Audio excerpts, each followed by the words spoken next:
खुलुमबाय लोगोफोर, गोजोन फुंबिलि बयनिसिमबो। नोंथांमोनखौ गोदान भिडिअ'आव आरो फिन खेबसेबाव बयखौबो बरायनाय बावहरग्रोनाय जाबाय। आं दिनै नोंथांमोननि सिगाङाव 2 जुन 2025 मायथाइ एबा 28 जेठ दान 1432 मायथाइनि सानसेनि फानजामुथिखौ फरायथिनो लादों। आसा खालामो नोंथांमोनहा भिडिअ'खौ नायना मोजां मोनगोन।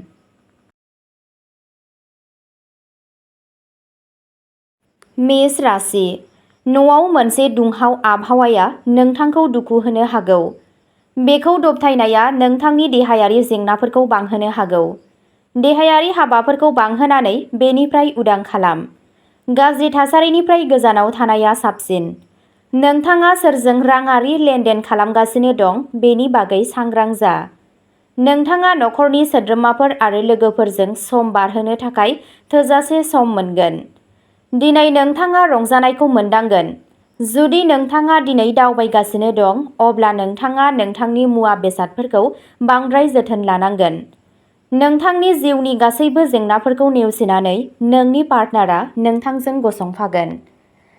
जुदि दिनै गोबां मावनांगौ गैयाब्ला माखासे मोजां जामुंफोर बानायनाय आरो बेफोरखौ रंजानाया नोंथांनो मोनसे राजफोलेरारि मोनदांथि होनो हागौ।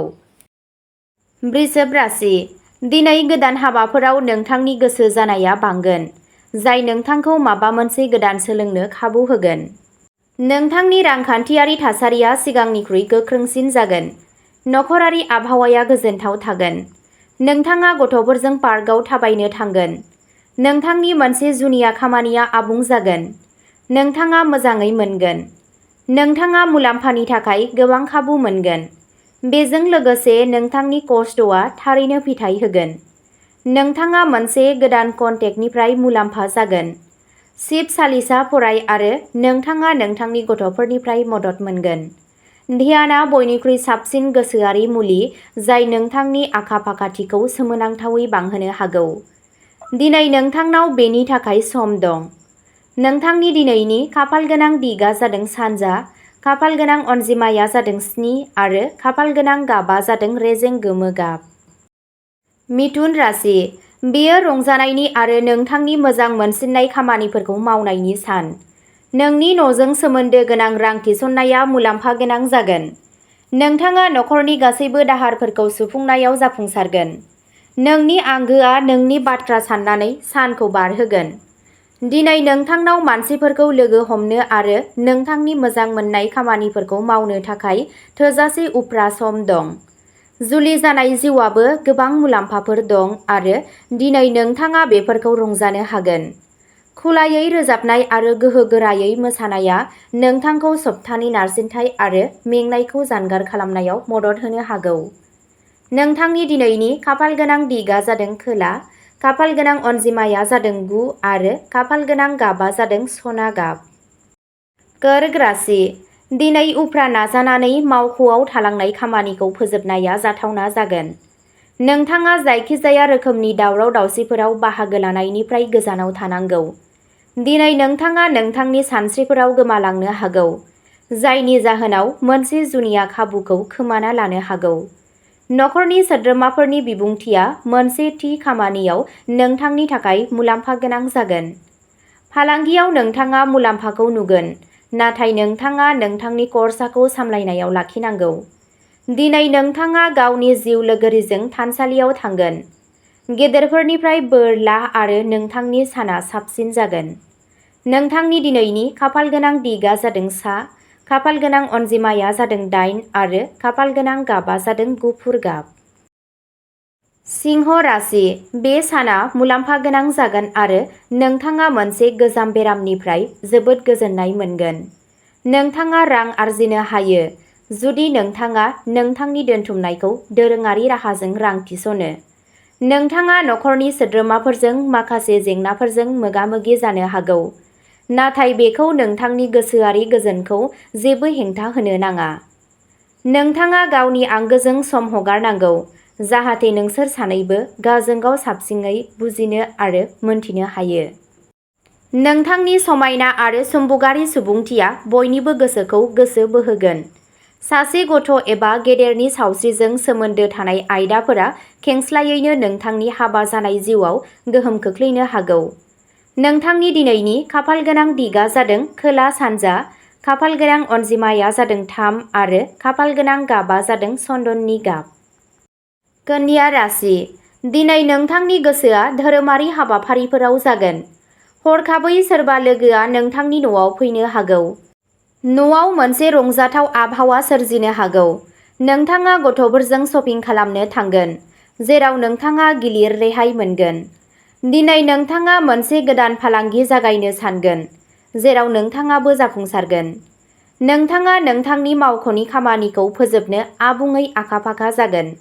नोंथांनि जिउ राहायाव नोंथाङा गोदान आयाम गायसनगोन। बे समावनो नोंथांनि गोजौसिन मावख'गिरिफोरा नोंथांनि खामानिजों गोजोनगोन। ओम नमः शिवाय मन्त्रखौ 10 खेब फराय आरो नोंथाङा जिउआव बयनिफ्रायबो मदद मोनबाय थागोन। नोंथांनि दिनैनि खाफाल गोनां दिगा जादों सा, खाफाल गोनां अनजिमाया जादों 4 आरो खाफाल गोनां गाबा जादों रेजें गोथां गाब। तुला राशि, उन्दै समनि गोसोखांथिफ्रा नोंनि गोसोआव थाबाय थागोन। नाथाय बे फारिखान्थियाव नोंथाङा गावखौनो गोसोआरि नारसिनथाय होनो हागौ। नोंथांनि नारसिननाय आरो जेंनानि मोनसे गाहाय जाहोना जाबाय उन्दै समनि दाय गैयैखौ थांना थानो लुबैनाय, बेनिखायनो उदाङै था। नोंथाङा गुबुन गुबुन फुंखाफोरनिफ्राय राङारि मुलाम्फा मोनगोन। नोंथाङा नखरनि सोद्रोमाफोर आरो लोगोफोरजों सम बारहोनो थाखाय थोजासे सम मोनगोन। जिंगासिनांगौनि जेबो गोनांथि गैया। दिनै नोंनि दुखुआ बरफ बायदि गलिलांगोन। हरखाब दावबायनायनि जाहोनाव नोंथाङा गुलाय-गुजाय आरो नारसिनथायनि बोलि जानो हागौ। बे साना नोंथांनि जिउनि उदां बोथोर बायदि, रमान्स आरो मोजां मोननायजों बुंफबनाय, जेराव नों आरो नोंनि जिउ लोगोरियाल' ज' दं। नोंथांनि दिनैनि खाफाल गोनां दिगा जादों सानजा, खाफाल गोनां अनजिमाया जादों 2 आरो खाफाल गोनां गाबा जादों गोथां गाब। वृश्चिक राशि, दिनै नोंथांनि गासैबो लुबैनायफोरा जाफुंसारगोन। नोंथाङा फालांगियारि थांखिनि थाखाय गुबुन हादोराव दावबायनो गोनां जानो हागौ। नोंथांनि दावबायनाया मोजां जागोन। नोंथाङा गथ'फोर मोन्नायनि गोजोननायखौ मोनदांगोन। दिनै नोंथाङा मावख'आव मोनसे बिबानगोनां साख्रि मोननो हागौ आरो नोंथाङा बेखौ फोजोबनायाव जाफुंसारगोन। दिनै जायखिजाया थाबथानानै थानाय रांखौ मोनफिननायनि आसा दं। नोंथाङा गोदान खामानि जागायजेननायनि बाथ्रा सानगोन। राङारि मुलाम्फानि थाखाय गोदान खाबुफोरा नोंथांनि लामायाव फैगोन। दिनै नोंथाङा आरज गाबनाय आरो नेमखान्थिफोराव बांसिन नांथाबगोन। नोंथांनि मोनसे गोनांथार खामानिया लोगोफोरनि मददजों आबुं जागोन। शिव लिंगमाव बेल बिलाइ बाव आरो नोंथांनि गासैबो लुबैनायफोरा जाफुंगोन। नोंथांनि दिनैनि खाफाल गोनां दिगा जादों खोला, खाफाल गोनां अनजिमाया जादों 9 आरो खाफाल गोनां गाबा जादों रेजें गोजा गाब। धनु राशि, गोसो बायनाय एबा नारसिननाया गोसोआरि गोजोनखौ फोजोबस्रांनो हागौ। रांखान्थियारि जौगानाया रोखा। नखरारि आयदाफोराव गोख्रै नोजोर होनांगौनि गोनांथि दं। नोंथांनि सांग्रांथि गैयैआ बेसेन गोसा जानो हागौ। मोजां मोनलायनायनि गोजोननायखौ मोनदांनो थाखाय नोंथाङा सोरखौबा गोदान लोगो हमनो हागौ। खामानि मावग्रा जायगायाव थासारिफोरा दिनै नोंथांनि लामायाव थांनाय नङा। खोनासंनाय बाथ्राफोरखौ मेगन खाना दाफोथाय आरो बेनि सैथोखौ मोजाङै आनजाद नाय। नोंथांनि दिनैनि खाफाल गोनां दिगा जादों खोला, खाफाल गोनां अनजिमाया जादों 3 आरो खाफाल गोनां गाबा जादों रेजें गोजा गाब। मकर राशि, दिनै नखराव मोनसे रंजालु आबहावा फैगोन। नोंथाङा नोंथांनि लुबैनायफोरखौ बावनो गोनां जानो हागौ। दिनै नोंथाङा गावखौ गोथौ साननायाव मोननो हागौ। नोंथाङा जायखिजाया गोदान खामानि जागायनायनिफ्राय गोजानाव थानांगौ। फालांगियारि आयदाफोराव नोंथाङा गुबुन सुबुंनिफ्राय मदद मोनगोन। नोंथाङा बबेबा गोजाम आयदानि थाखाय एसे दुखु मोननो हागौ, नाथाय बेलासिसिम गासैबो थिक जालांगोन। न'आव सोरबा लोगोनिफ्राय सानस्लाबै फैनायनि जाथावना दं। नोंथाङा बिसोरजों पिकनिक स्पटआव थांनो सानथांखि खालामगोन। थानसालियाव पारफिउम दान हो, बेयो नोंथांनि गासैबो जेंनाफोरखौ सुस्रांनायाव मदद होगोन। नोंथांनि दिनैनि खाफाल गोनां दिगा जादों खोला सोनाब, खाफाल गोनां अनजिमाया जादों 7 आरो खाफाल गोनां गाबा जादों गोथां गाब। कुम्भ राशि, मुखुब साननि गेजेरावबो नोंनि सावस्रिया आबुङै मोजां थागोन।